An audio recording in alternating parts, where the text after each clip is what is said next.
Καθαρίζουμε προσεκτικά την επιφάνεια από σκόνες.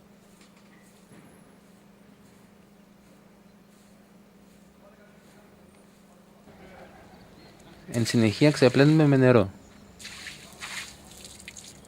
Μπορούμε να ξεκινήσουμε την εφαρμογή του Revinex Flex 2006 όσο η επιφάνεια είναι νοπή. Καθ' αυτόν τον τρόπο η εφαρμογή του υλικού θα είναι ευκολότερη. Εναλλακτικά, μπορούμε να διαβρέξουμε την επιφάνεια με συμπολυμερές γαλάκτωμα Revinex, αραιωμένο με νερό σε αναλογία 1:1 για ακόμα καλύτερη πρόσφυση του Revinex Flex 2006.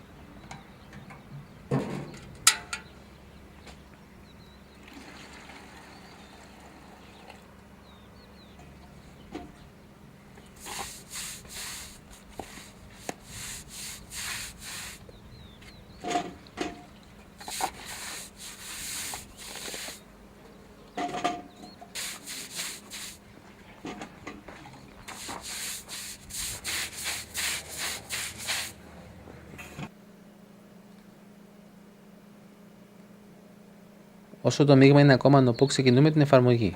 Αδειάζουμε το υγρό συστατικό στο δοχείο και προσθέτουμε σταδιακά το στέρεο, ανακατεύοντας ταυτόχρονα με αναδευτήρα χαμηλών στροφών.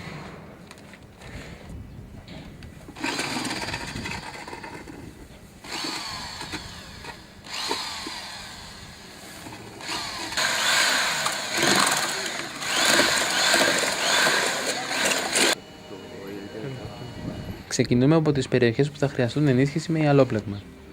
Εφαρμόζουμε μία στρώση υλικού και αμέσως κολλάμε το γυαλόπλεγμα.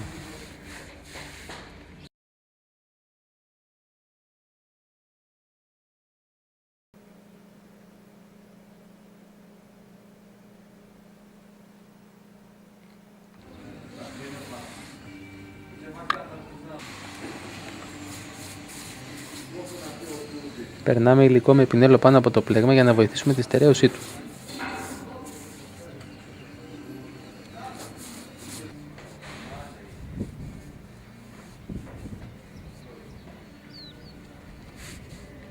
Έπειτα συνεχίζουμε με την υπόλοιπη επιφάνεια. Κατά την εφαρμογή, προσέχουμε ώστε να μείνει επαρκής ποσότητα στην επιφάνεια. Αποφεύγουμε να απλώσουμε το υλικό σε μεγάλη έκταση όπως κάνουμε όταν βάφουμε.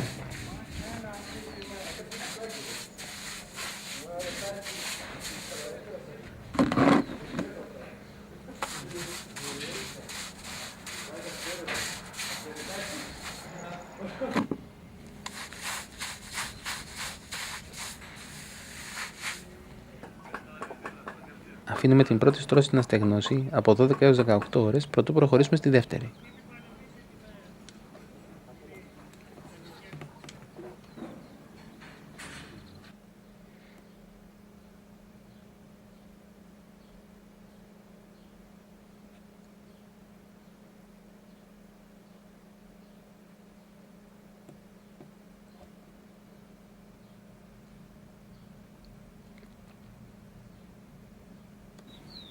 Την επόμενη ημέρα εφαρμόζουμε την δεύτερη στρώση. Προσέχουμε να καλύψουμε τυχόν κενά από την εφαρμογή της πρώτης. Προς αυτό βοηθάει η επάλυψη της δεύτερης στρώσης κάθετα προς τη φορά της πρώτης.